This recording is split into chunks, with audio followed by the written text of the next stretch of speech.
Okay, guys, we're going to go ahead and get started with our CPC today. Thanks so much for coming. And thank you as well to our applicants who are tuning in. I hope your interview day is going great. So as you can see, no disclosures for myself and no disclosures for Dr. Martin here, who is our discussant. So for our one-liner, we have the case of a 42-year-old man with a history of left tonsil squamous cell cancer status post a tonsillectomy and chemotherapy, who presents with several weeks of right knee and ankle swelling and bilateral low extremity rash. So before we really get into the case, we can talk a little bit about the history of CPC. I know all of our residents are familiar at this point, but for our interviewers. So for CPC at WashU, the concept of CPC actually originated at Harvard University in the early 1900s. They adapted it from the approach in the legal field of taking cases and examining cases in kind of like a group setting and hearing somebody with mastery in the subject kind of go through the case. So they transferred it over to applying it to medicine and doing medical cases. And at WashU, Dr. George Dock, who was the chair of the medical department here at the time, introduced it. And as you can see, they called it the pit at the time in the 1950s, where actually looks pretty similar to our setup today. But I think medicine has obviously changed a lot, and I'm sure the cases we're doing now have changed a lot from when it first started. So with us today, we're very happy to have Dr. Martin, who's our expert. Just a little bit about him. So his current position, he's an associate professor of medicine and a senior fellow in hospital medicine. He did his undergraduate studies at University of Pennsylvania, went to medical school at University of Texas Southwestern Medical Center, and then has done his residency here with us at Barnes. In medicine, the reason I became an internist and now a hospitalist is because I like making diagnoses, and it's less interested maybe in the treatment, but in the diagnoses. And I listed these three diseases. Probably some people, or maybe a lot of people, don't know what some of them are. These are three of the cases I've done as doing CPC discussant. I think this is either 13 or 14 time I've done this, and I don't know that I could tell you too much about those diseases anymore. So we'll see. Hopefully this is a simpler one than that. Yeah, so why do I enjoy this? So when I ask talking with medical students, like, what are you going to do with your career, or what do you want to do? What specialty? Usually I think if you really enjoy asking, why does your patient have this disease, or why do they have shortness of breath, or why do they have a rash, then medicine is good. If you just, nothing negative, but if you just want to fix the broken bone, medicine's not so good for that. But if you're interested in why, so why in medicine, and then clinical reasoning, when I was a medical student and a resident, it wasn't really a term that was used. I know it's a term now used in how we think about figuring things out in medicine, but it's really what internists have been doing since it existed. Figuring out differentials, putting into how does it fit this or how does it fit that. And ultimately, a CBC is great because hopefully there's some learning for you guys, maybe for me, or hopefully I know what it is. So we'll see.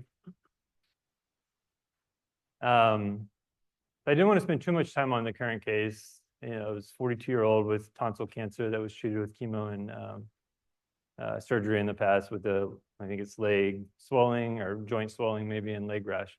The reason is because as many times as I've done this and watched it, a lot of the times the case is completely unrelated to the one-liner, which is really, it used to be more frustrating. Now I'm just like, whatever, I'll just try my best. But one thing that Kelly did send in the email that she sent to me was the second section there, no radiologist in attendance and no pathologist. You see, there's nobody sitting over here. So that's interesting. So that's like, hopefully narrows my differential some.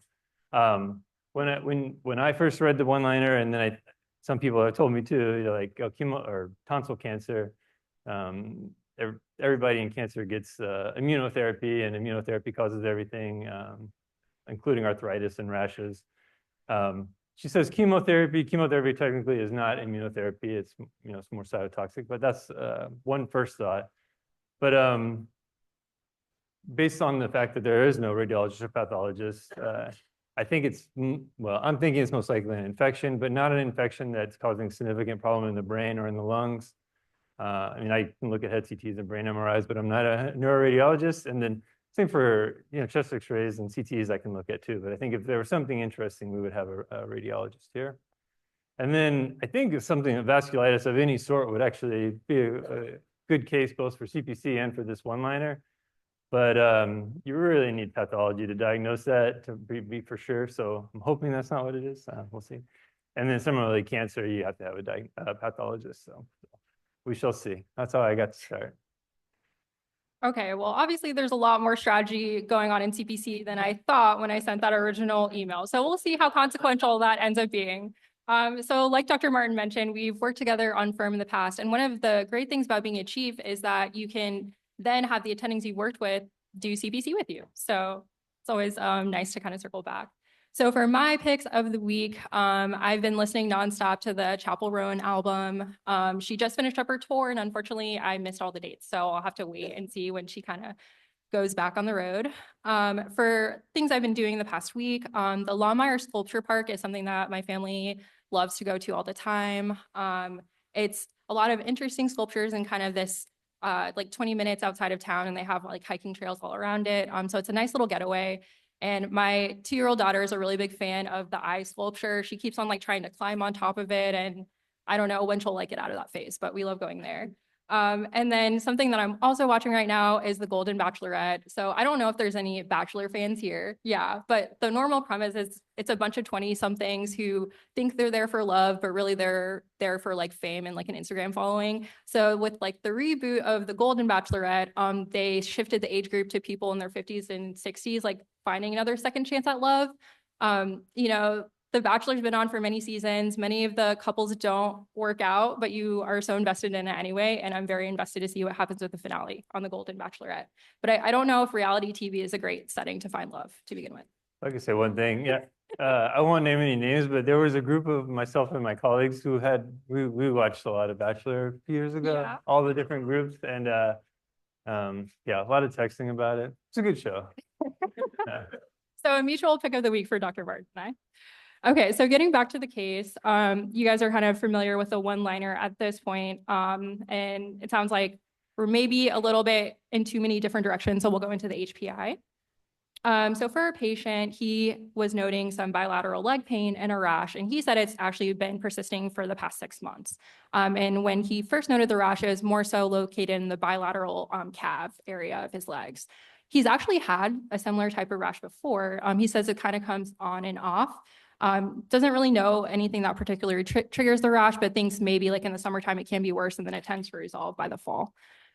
He's coming now because for the past 3 weeks, he's noticed that he's had worsening bilateral leg pain, and then the rash is extending from just the calf area to above the knees and the thighs bilaterally. Past several weeks as well, kind of overlapping with worsening of the rash, he started to note onset of a painful right knee and ankle, and maybe some swelling associated with both.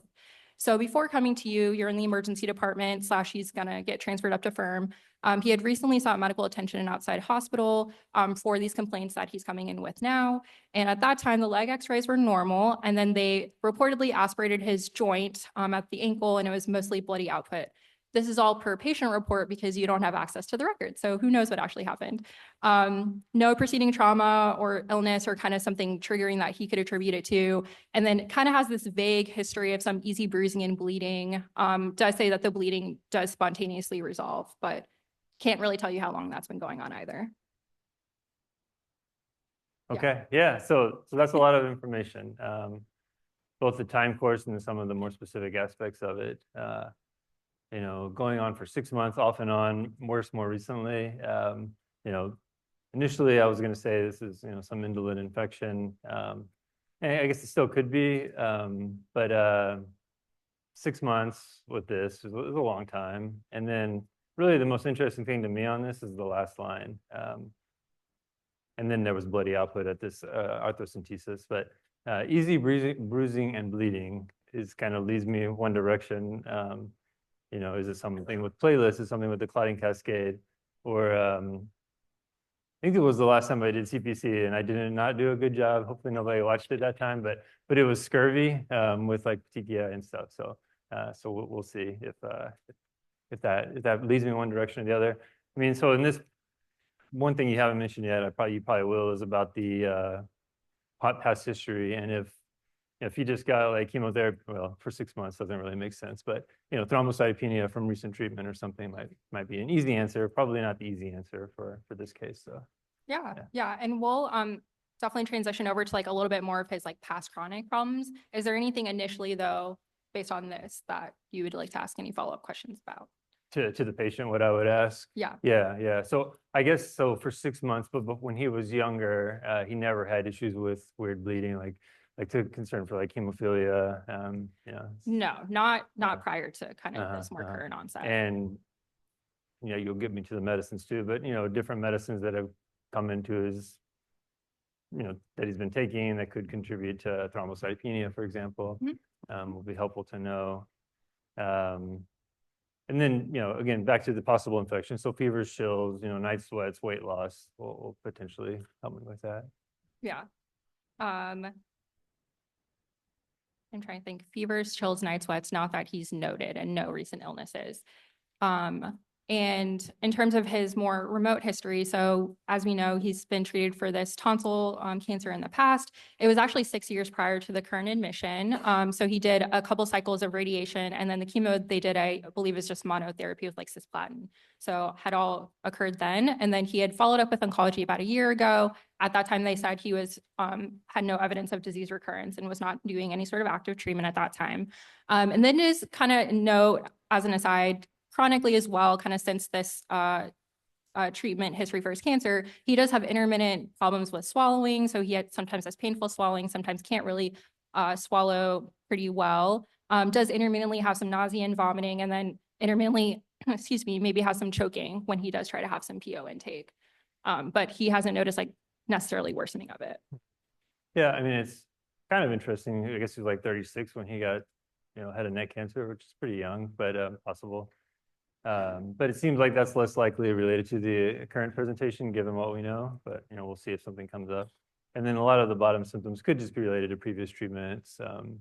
He says it's been going on for a while. He said, yeah, like all the kind of swallowing difficulties. Odynophagia. Yeah, since the treatment, kind of intermittently. Yeah, I mean, so I still got to kind of keep that in my mind if maybe that's ties in with the easy bruising issue, but. Off top at this point, I would say this is more review of systems, not going to be actively relevant. Oh. Yeah. And then on the next slide, we'll take a better look at his rash. I know this technically falls under the physical exam, but I'm sure if you just met somebody who came in with a rash, you'd probably look at their legs. So this is what his rash is actually looking like. And that's the actual patient photo. And then the zoomed in photo is just like a sample photo of what you would see if you had like looked in very closely. Yeah, I mean, so I would probably call this petechiae, and given the chronicity, so this was somebody who just had fevers, chills now, came in with this kind of acutely ill appearing, I would think a bacterial infection like Neisseria infection or something else. But this has been off and on for months, or sorry, maybe months, but this is more recent, just in 3 weeks. Is that right? Yeah, so the rash, kind of a similar type rash, he's maybe noticed on and off for a few years. He says it kind of, when it comes on, it's maybe like a couple months and then it resolves typically in the fall time. But he normally noticed it in the summertime, resolved by the fall, kind of on and off for a few years. And then the most recent instance, it was 6 months, which is atypical that it would persist for so long. And then now over the past 3 weeks, it's extended from just kind of like the shins to up between over the knees and the thighs. Yeah. So that's what's different. And I guess the other thing that is pretty obvious here is his right knee and his right ankle look pretty swollen. And I don't think you said this and I didn't ask, but I mean, it's like spontaneous, not traumatic that he had noted, right? Right, no trauma. Yeah. So, spontaneous, if it is a hemarthrosis, which may or may not be there when they did the outside arthrocentesis, but the spontaneous hemarthrosis, definitely makes you think of a clotting factor problem, possibly thrombocytopenia. So. Okay, for a little bit more of his details, other than the cancer history, he's had a history of COPD and hyperlipidemia surgically. Other than the tonsillectomy and such, he had a hernia repair. And then about a year ago, due to feeding difficulties, he had actually needed a G tube, but that had been removed. And so far, he's still trying to do like PO intake. For his family history, mother's side of the family, history of heart disease, father's side, history of lung cancer. No allergies. Medication-wise, he's just doing albuterol as needed for the COPD, not really on any maintenance inhalers. Gabapentin and the Norco were prescribed recently at his outside hospital visit due to the leg pain specifically. So it's not a chronic med. And then the atorvastatin is the other one that he was taking regularly. For his other social history, a 30-pack year smoking history, and is a current smoker still. Denies alcohol use, really just has some marijuana use, but no other drug use. Is retired and then has no pets. No pets. Okay. Yeah, I mean, I always think of medications causing, well, thrombocytopenia or something, but this doesn't seem to point me one way or the other. Unlikely those medicines are causing problems. Yeah, not too much additional information, I would say from that. Okay, so for our review of systems, the fatigue, I didn't kind of put it under the HBI, but this was kind of something that he didn't think it was better or worse, didn't really get a time course for it. It kind of almost fell under the other category of the cancer history to me. The GI stuff, we noted the bleeding and bruising being more acute, the leg pain, rash, and the ankle pain also being kind of more recent as well, but nothing else on the review systems. So before kind of moving on to the physical exam, is there anything that you're kind of like keying in on at this point? Yeah, sure. So in practice, I'm an inpatient doctor, but even as internist, a lot of times as outpatient, or at least a second, this patient has already had some evaluation, has already had like the emergency department, they've already done all the lab tests, basically, or a lot of the initial screening lab tests. So we're very biased. We have all this information, and presumably we already know the CBC and the coags, the simple things. But if you kind of take that out and you kind of try to think of other things, so what other things on his exam, for example, that could fit with this kind of picture? We'll see if he has petechiae in his mouth, for example, easily bleeding there. Does he have some, infiltrating thing in his spleen? It's really big, and that's causing all of the platelets to go away that way. So I mean, I think the exam, obviously we saw a big part of the exam, but looking for obvious organomegaly, make sure nothing in the mouth, I would say. And then as far as the diagnostic, well, you want me to talk about diagnostic testing or not yet? Yeah. We can maybe look at his exam really quick, and then we'll get to that spot. So what you notice when you first meet him, he's in no acute distress. He is thin, so his BMI is 16.83. The rash is kind of what we saw pictured. Could note that the location of the rash, so it's not on the soles of the feet, not really on other parts of the body. But I think nothing else differing from the information that we had prior. Yeah, I guess the one thing I would say is about the BMI. Does he know like this is worse than normal? I mean, he had the G tube for a while, you said? Yeah. So that's a good question. So kind of with that history, he did have the G tube, decided to take it out actually like due to discomfort and thinking that maybe he could try to manage a little bit better on his own. But he does notice that, due to the difficulty swallowing so much, he actually tends to mostly just drink liquids. He's not really eating food very much. So his current diet is actually really chocolate milk and Monster drinks. Those are the two things that he's consuming. And what was the second one? Monster drinks? Monster drinks and chocolate milk. Okay. Yeah. Yeah. So this like dysphagia and dynaphagia, then it's making me, it's really bad. It's not unusual for somebody who's had head and neck cancer and radiation. I don't think he didn't have radiation. He did. Oh, he did. Yeah. To have some chronic issues related to swallowing, but to the point where he's just drinking Monster drinks and not whatnot 6 years later is kind of weird. So then I'm wondering if there is something tying in the swallowing with the rash. And it's not on here, but it was like painful. It was both painful and difficult, right? Yes. Yeah. So I mean, I think we'll have to hopefully take a look at that at some point. It's an endoscopy, but things that would cause that, viral or fungi or candida shouldn't necessarily, they're more of acute or subacute, and that's necessarily related to the legs, but it's something to keep in mind. And then, yeah, the other stuff we kind of already knew. Yeah. Yeah. Question about the champ. Yeah. Is there warmth over the ankle? Yeah, that's a good question. Not that was documented, so I don't believe it was warm. Yeah. And yeah, maybe we don't exactly know, but Yeah, so that's a good point. I mean, if it's more likely to be a septic joint, it'd be potentially more warmer and or red. But even like an acute hemarthrosis could also be warm and definitely painful. All these would be painful. Mhm. Yeah. Okay, so you mentioned some of the diagnostic testing. Anything kind of jump out to you that you definitely want to make sure that we check? Yeah, I definitely want to make sure. Yeah. Yeah, I mean, I definitely want to really simple, CBC and PTNR and PTT. I would start with for sure. In practice, you'll also have like a CMP, so I would definitely want to start with those. Okay. Yeah. Yeah, and you can see our menu of options here. Yeah, so it sounds like you want to start with the initial labs. Okay, so here's our chemistries.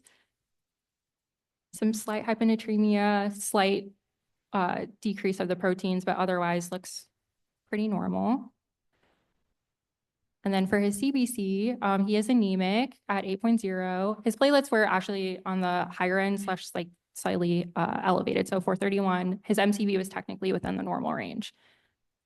And then he had a normal differential on that.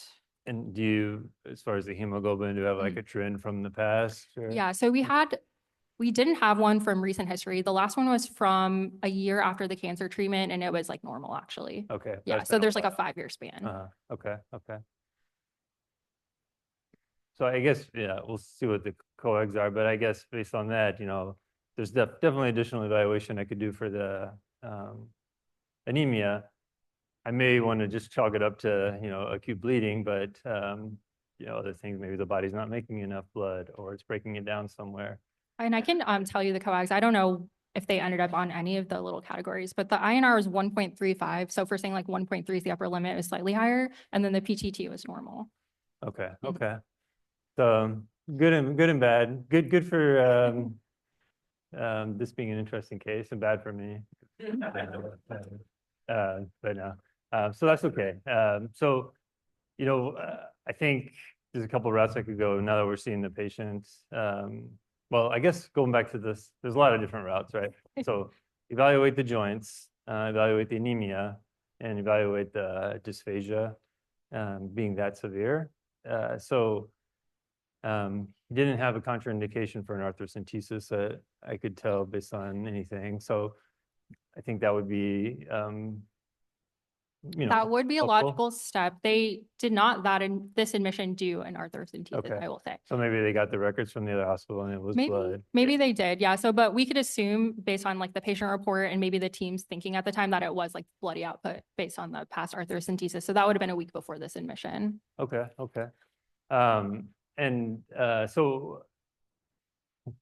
is this vitamin C deficiency again? But so for the anemia, I guess, I probably would check some B12, maybe reticulocyte count. Probably not hemolysis. Is bilirubin was 1.1. Oh, so yeah, so it's folate is interesting. TSAT is 14. Ferritin is good. So folate deficiency is pretty unusual, but this would be the type of patient that would have it who drinks Monster drinks all day, only Monster drinks. So it's fortunately pretty easy to replete and just give folic acid, but he may need something longer term. That also, again, makes me wonder, though, that he's not getting other nutrients, too, like vitamin C. The haptoglobin being, not undetectable. I didn't think that was very likely hemolysis, but something to think of. The MCV was like normal, right? It was 90. It was normal. And then an LDH and an indirect bili I could not find. So presumably it was not checked then. Yeah. And then with the kind of the iron studies / ferritin, ferritin of 300, pretty unlikely to be quote unquote iron deficient, but not pointing me in one direction. So could be related to acute bleeding, could be related to folate deficiency. Okay, so I think we've done initial labs and anemia workup so far. Yeah, I guess I would want to did they investigate the swallowing being so difficult? They did later on in the intervention. Okay, Yeah. okay.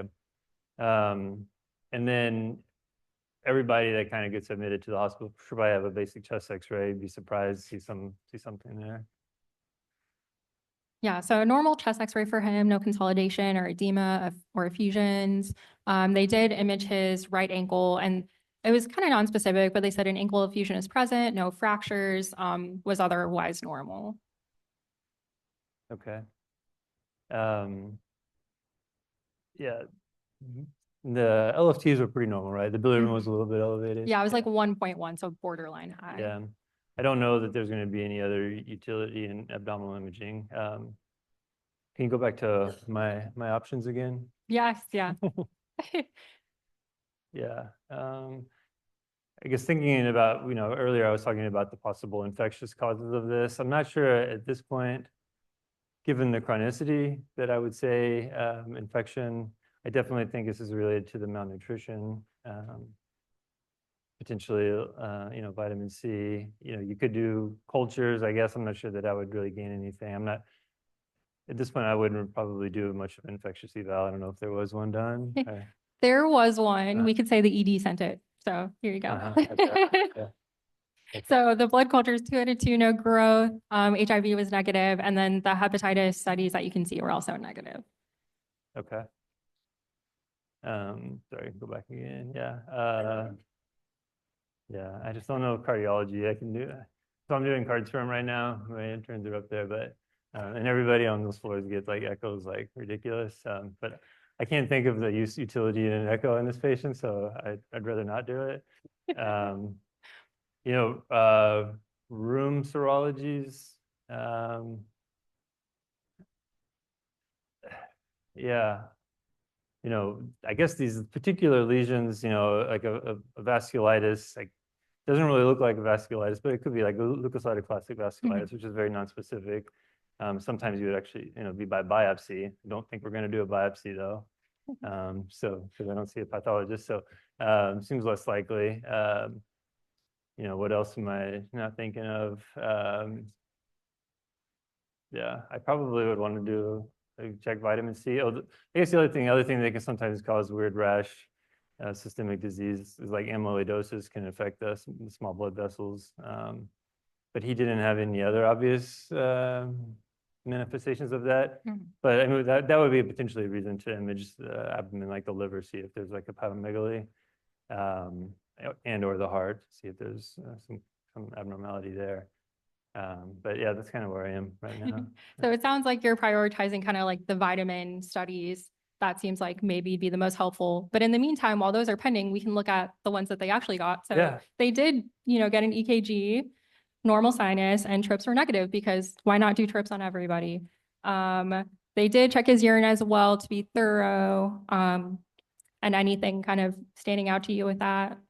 Yeah, I mean, I was thinking earlier of what I would potentially gain from the urinalysis, and I don't think that I could necessarily put it all together. I mean, a little bit of proteinuria, not normal, but the ketones not unexpected given, as you described, his dietary intake. So not pointing me one way or the other. Okay. Well, we're starting to narrow things down. Let's see. So room serologies, I know you had mentioned. So is that kind of what you're I mean, you could do an ANCA, I guess. I don't think there's a whole lot else that I would say. I mean, unless you were going to aspirate the joint and, send for crystals or something. But yeah, or you could just shotgun everything, which maybe that's what happened. Compliments and ANAs and stuff. Yeah. That is what happened. Okay. Okay. So we can just look at the room studies. So rheumatoid factor less than 10, ANA was negative, and ANCA was negative. So you can put your mind at ease maybe a little bit with those. Okay. All right. That's good. Okay. And then I think you mentioned the complement as well. What did I mean? Oh, the complement. Yeah. I Yeah. assume that was fine. It was also So normal. Okay. Okay. All right. So I think we're kind of going through all of our categories. The only one that we have left is the other infectious studies and miscellaneous studies. Yeah. So other infectious studies, kind of going way back to the very beginning before I got much of the information of this, and now in the time course being so long, I was thinking, is this like a chronic fungal or tuberculosis, arthritis, or polyarthritis. With the leg lesions, the petechia seems less likely, and the chronicity, than not having presented elsewhere in the lungs. Yeah, there was nothing in the lungs. Most of those diseases would be, if they were disseminated, would be in the lungs too. So you could go searching histoblasto, TB, less likely. He doesn't have any like animal exposures like zoonoses. I mean, it'd be really weird to be like coxial arthritis or something, but so I don't think that's very likely. And we talked about looking into the esophagus if there was, candida or other viral thing. It seems like that wasn't done, at least in the acute setting. So yeah, I think miscellaneous studies, additional vitamins and things. Okay. Oh, that is not what I meant to click on. Let me see. There we go. Okay.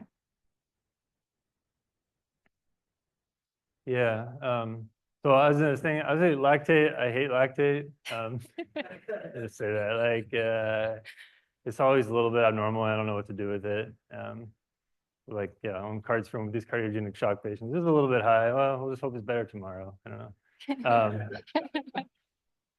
The inflammatory marker is non-specific, but he does seem like he's ill, so not surprising. Thyroid study normal, and then the vitamins for a lot of abnormalities. I probably would say like vitamin C deficiency would fit his skin presentation, but also, and you said his INR was normal. It was like normal-ish. 1.35. Yeah.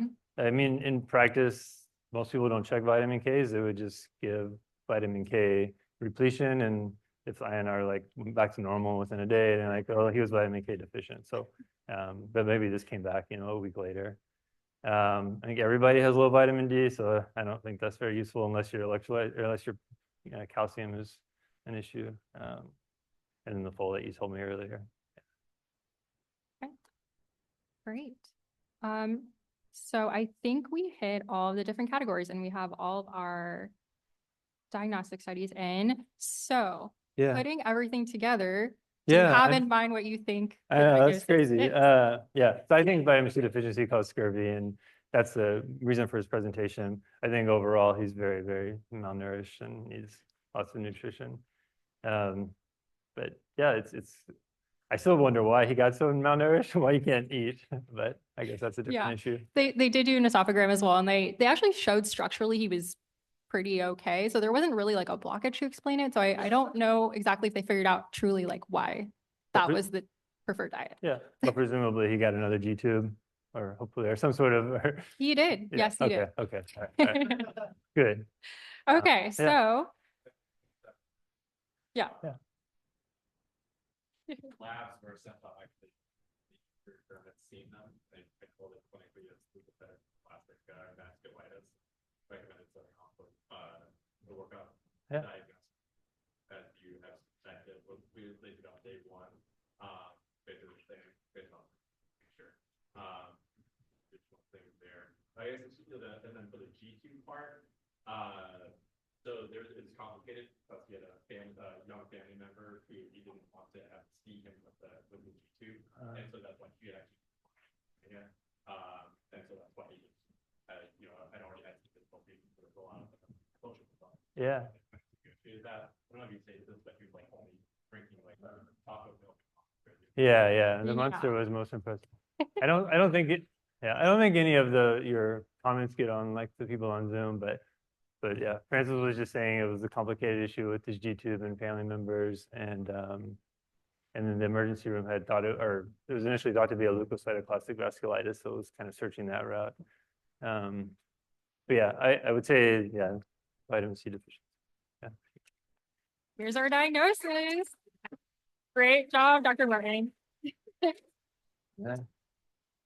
Thank you. Was this like good redemption for you? Thank you. Okay. I mean, obviously, no, but I guess we're done. That's unbelievable. I never seen that in real life. No, that was the same thing I had last time. But Did you get it last year? No. Wow, this is good redemption. Yeah, it was really weird because it was all on Zoom. I was like in my office, you know, because it was like COVID time, and so like I was like it was just bizarre situation. But, and all they kept saying is like he didn't like fruit or something. Like yeah, yeah. Now I always remember that as my different. So I learned too. You did it. Thank you. That was really nice. Yeah. I didn't get to show them that his legs got so much better. Oh yeah. Oh shoot. Sorry. No, it's okay. It's okay. Oh, you didn't do your teaching. That's okay. I'm more than happy to not. Really? No, I'm more than happy Wait, can I not. stop To. it? No, I think people stopped it. Okay. They were done.